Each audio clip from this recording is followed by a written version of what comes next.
Audio Jungle. Audio Jungle. Baik, Assalamualaikum warahmatullahi wabarakatuh. Waalaikumsalam. Selamat pagi untuk semuanya. Salam Pramuka. Salam. Pagi ini saya akan memandu Anda untuk merefleksikan kegiatan alam terbuka. Anda 3 hari yang lalu sudah berada di hutan Putuk Puyang, ya kan? Untuk kegiatan dan berkemah di sana. Ada satu kelemahan kegiatan alam terbuka, itu dia tidak akan bermanfaat apa-apa kalau hanya sebagai numpang lewat. Artinya dia sebagai tempat saja, sebagai lokus saja, dan setelah itu dia akan lupa dan tidak merefleksikan, mengambil, mendata apa-apa yang telah kamu rasakan menjadi sebuah manfaat. Biasanya alam terbuka itu hanya sebagai tempat, hasilnya adalah capek, hasilnya adalah lelah. Mengapa? Karena kita tidak bisa mengkulminasikan, membuat sesuatu yang sebenarnya sangat bermanfaat apabila kita mampu merefleksikan, menarik sebuah simpulan dari yang kamu lakukan. Ya. Contoh, ketika Anda kedinginan, begitu ada sinar matahari pagi, rasa dingin itu hilang.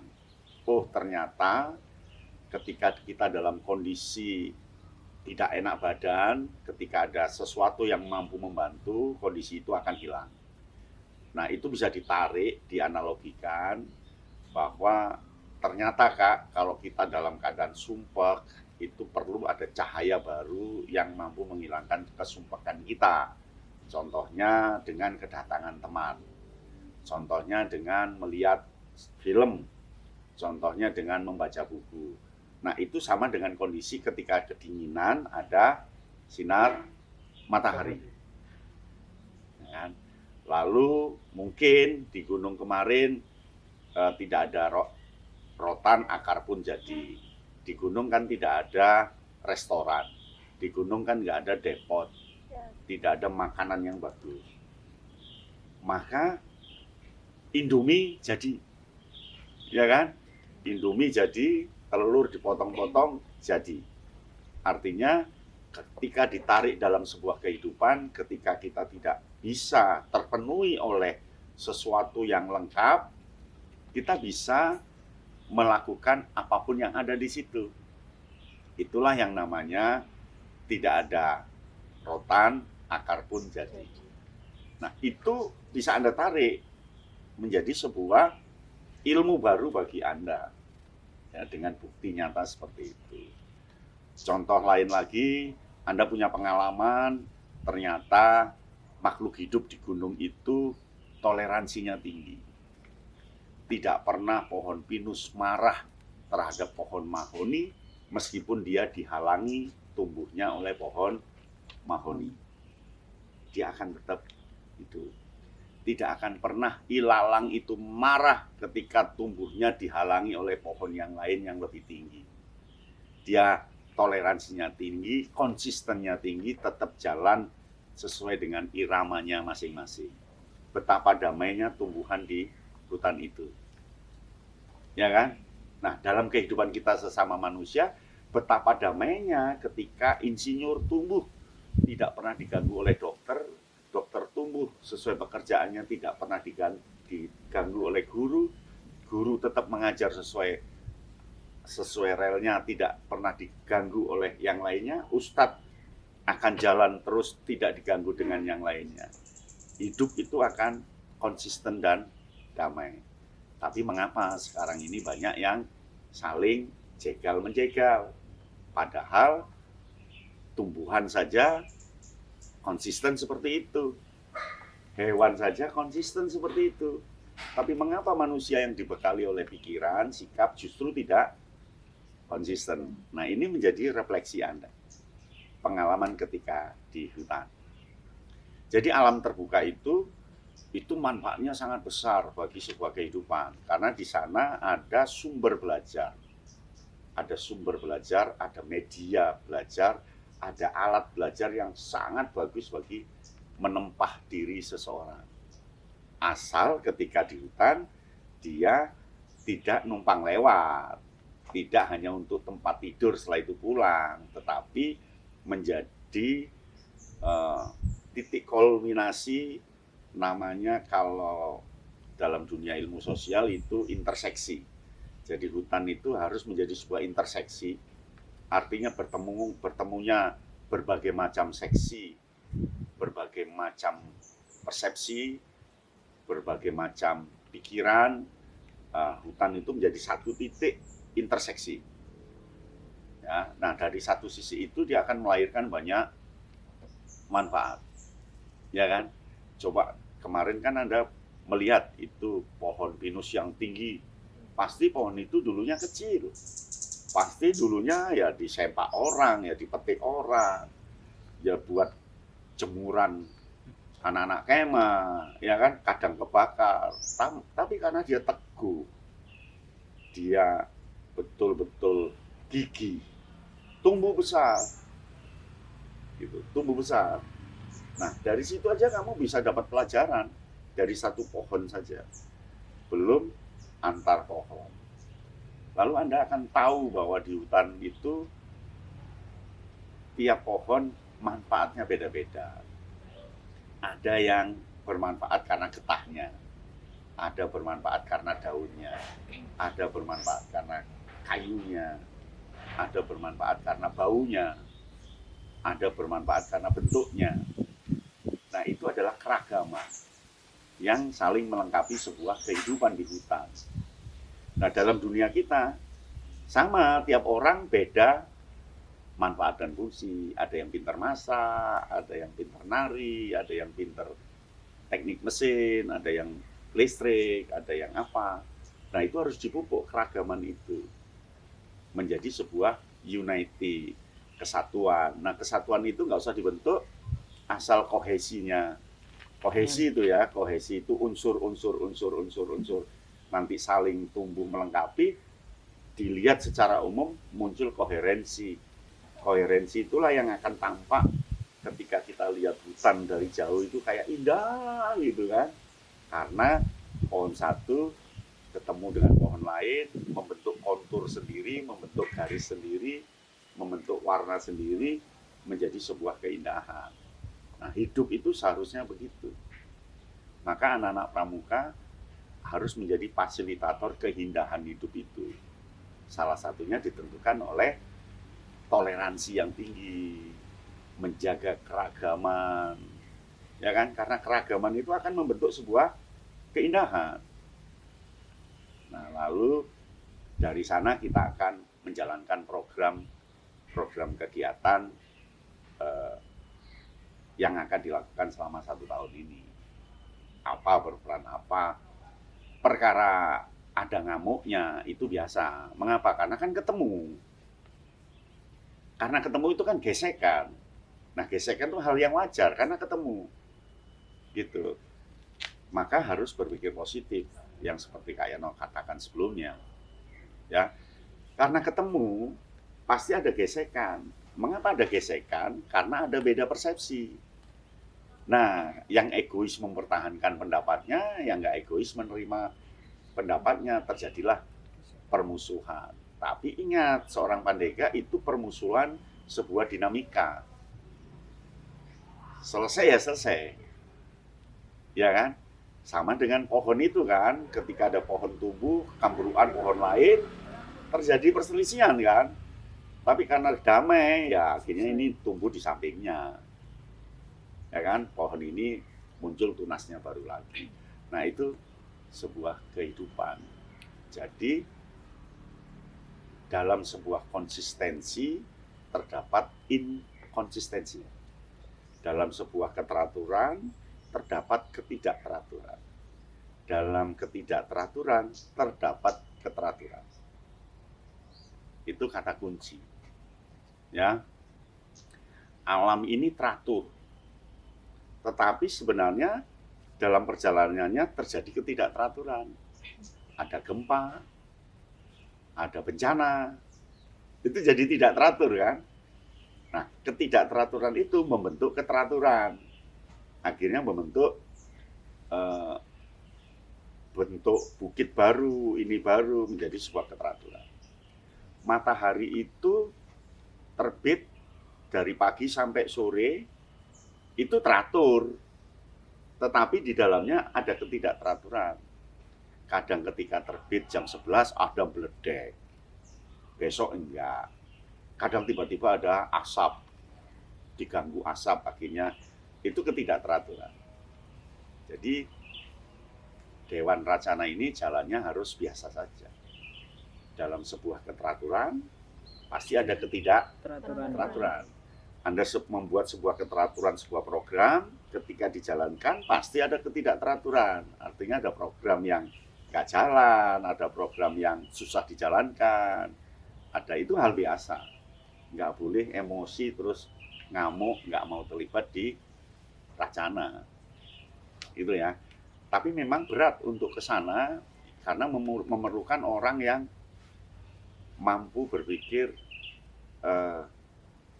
global, berpikir general. Berpikir general itu berada di luar masalah. Hidup ketika berada di luar masalah itu mudah sekali. Tapi kalau kamu hidup di dalam sebuah masalah, kamu akan dalam perputaran itu. Bisa bedakan? Jadi ketika masalah terjadi, kamu jangan berada di masalah itu. Karena kamu akan menjadi orang yang berpikir pendek, sempit karena berada dalam sebuah masalah. Nah, maka jadi orang generatif aja. Di atasnya masalah. Orang di atasnya masalah, dia bisa ngatasi masalah. Bingung? Nah. Kalau ada bola, kamu berada di bola itu, Anda akan terjebak oleh masalah bola itu. Tapi ketika bolanya jauh, kita lihat dari jauh, baru kita akan tahu, oh bola itu ternyata gitu. Jadi hidup itu ya harus dari dekat, kadang dari jauh. Ya, baik. Selama dari hutan kemarin, apa yang bisa Anda refleksikan terkait yang Kak Yatno sampaikan tadi?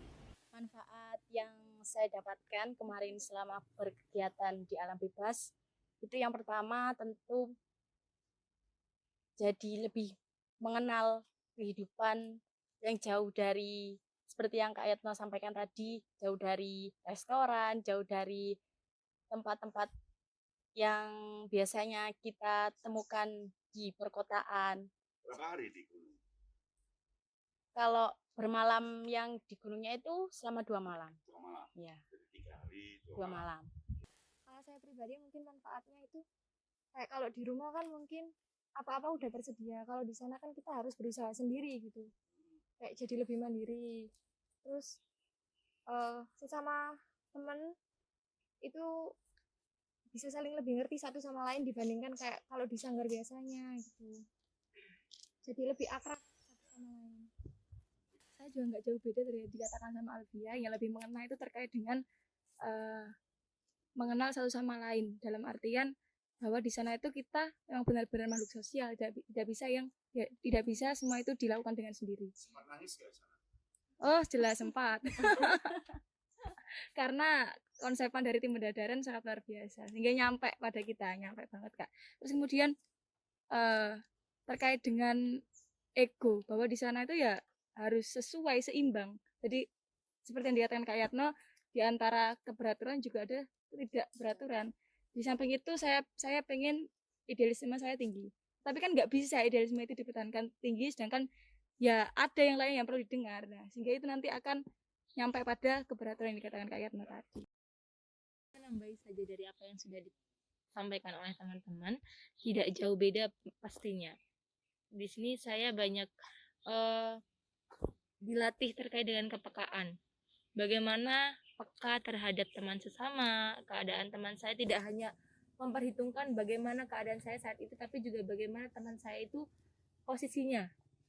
Karena terkait dengan keadaan di sana juga kan alam bebas, bagaimana kita di sana tidak ada apa-apa, harus survive dan harus benar-benar memanajemen diri, manajemen lingkungan, manajemen kebutuhan dan lain sebagainya. Mungkin sama Kak ya.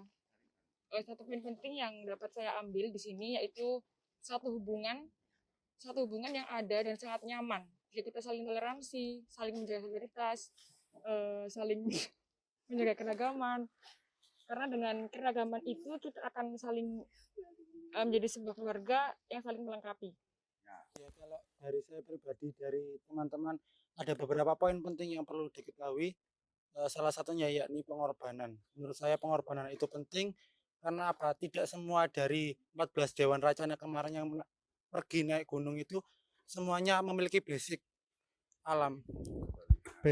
Jadi ada beberapa hal penting juga terkait dengan misalnya pada saat kita sebagai seorang pandega apabila melihat rekannya kedinginan, sedangkan dari kita sendiri memiliki basic dan juga sudah terbiasa, sedangkan teman yang kedinginan itu tidak terbiasa, berarti kita harus merelakan jaket kita untuk saudaranya, seperti itu. Jadi pengorbanan itu penting bagi kita, walaupun itu juga harus legowo ibaratnya. Jadi juga legowo itu tadi. Ya, tadi disampaikan teman itu secara kebersamaan, akan tapi saya mau merefleksikan diri dalam segi ke individual saya, dalam ranah spiritualitas. Saya di sana itu merasa lebih dekat lah katakanlah dengan Sang Pesita. Manfaatnya ketika saya di hutan kemarin itu sebenarnya sudah beberapa disampaikan dari teman-teman. Mungkin di sini saya menambahkan sedikit saja. Yang pertama itu menerima, dalam artian menerima apa yang sudah ada di sana, mulai dari apa yang sudah disediakan oleh alam yang bisa kita manfaatkan, kemudian yang terutama itu menerima sesama partner, kekurangan dan kelebihannya itu harus kita ketahui sesama partner untuk satu periode ke depan, bahkan untuk selamanya. Dari yang saya dapatkan dari pendataan kemarin yaitu yang pertama, saya lebih dapat mengenal bagaimana sifat teman-teman saya, bagaimana kepribadian setiap individu masing-masing dari saudara-saudara saya. Nah, dari yang saya dapatkan mungkin hampir sama seperti teman-teman. Yang bisa saya dapatkan selain itu yaitu pentingnya komunikasi untuk menyelesaikan suatu permasalahan. Suatu permasalahan pasti akan berat jika tidak ada komunikasi antar anggota, antar saudara. Nah, dengan adanya komunikasi, maka suatu permasalahan yang berat pun pasti akan bisa diselesaikan dengan mudah. Ya, yang pertama saya setuju sekali sama yang disampaikan Ana tadi terkait peka terhadap sesama. Kita naik ke gunung kemarin orang 14, jadi kita harus saling sadar, dalam artian kalau ada yang kuat ya harus menolong yang lemah. Jadi kita sama-sama menyadari itu. Contoh yang laki-laki kan fisiknya kuat, berarti yang laki-laki harus siap jikalau nanti fisiknya lemah, nanti tumbang. Yang kedua adalah manusia itu makhluk yang sempurna daripada makhluk lain, daripada tumbuhan dan hewan. Kita dibekali akal, pikiran, dan juga emosi dalam artian bukan amarah saja, tapi kebahagiaan dan sebagainya. Manusia harus bisa menyeimbangkan antara akal dan emosi itu. Kalau tidak bisa menyeimbangkan, apa bedanya manusia dengan tumbuhan maupun hewan? Itu yang kedua. Yang ketiga, terkait menghargai sesama, seperti yang dikatakan Dimas, 3 hari 2 malam itu memang waktu yang singkat, tapi dari situ kita bisa tahu siapa partner kita, siapa rekan kita sesama Dewan Racana, gimana watak aslinya, gimana buruknya, gimana baiknya dia. Kita harus saling melengkapi satu periode maupun selanjutnya. Terima kasih. Manfaat dari kegiatan kemarin yang saya dapatkan itu pada waktu saya sakit kemarin Kak. Nah itu dari teman-teman itu ternyata banyak yang membantu gitu Kak. Jadi kesulitan teman-teman itu terlihat pada saat saya sakit. Tuh dibantu semuanya. Dalam hal kan disuruh Kak Gofur ngambil batu loh Kak. Itu teman saya ada yang mengambilkan. Terus pada waktu turun banyak yang tanya, Han, ya apa kuat ah? Gitu Kak. Berarti mereka itu solidnya benar-benar ada gitu buat temennya. Kamu sakit apa itu? Panas Kak. Demam, Panas. iya, sama mimisan. Mimisan. Iya. Kamu takut naik gunung? Enggak. Enggak. Enggak. Sebelumnya mikir apa diapakno iki? Enggak, sebelumnya itu Kak. Lembur masalah video Kak. Terus Ya terus saya lembur sampai malam, besoknya berangkat ke pendadaran itu. Ya. ragu-ragu berangkatnya. Enggak. Ya. Gitu Kak. Terima kasih. Baik, itu kalau refleksi yang Anda sampaikan itu kalau nanti ditulis jadi bagus kisah Putuk Puyang 2022. Ya. Dan itu ada banyak manfaat di sana. Dan saya yakin Putuk Puyang itu kalau Anda ahli untuk mengurai manfaat dari yang kamu lakukan itu banyak pelajaran di sana. Pelajaran solidaritas sosial, pelajaran keberanian dan keraguan, pelajaran tentang alam dan sebagainya itu kalau bisa mengangkat menjadi sebuah pelajaran-pelajaran bagus. Saya pikir itu refleksinya ya, luar biasa, tepuk tangan. Audio Jungle. Audio Jungle.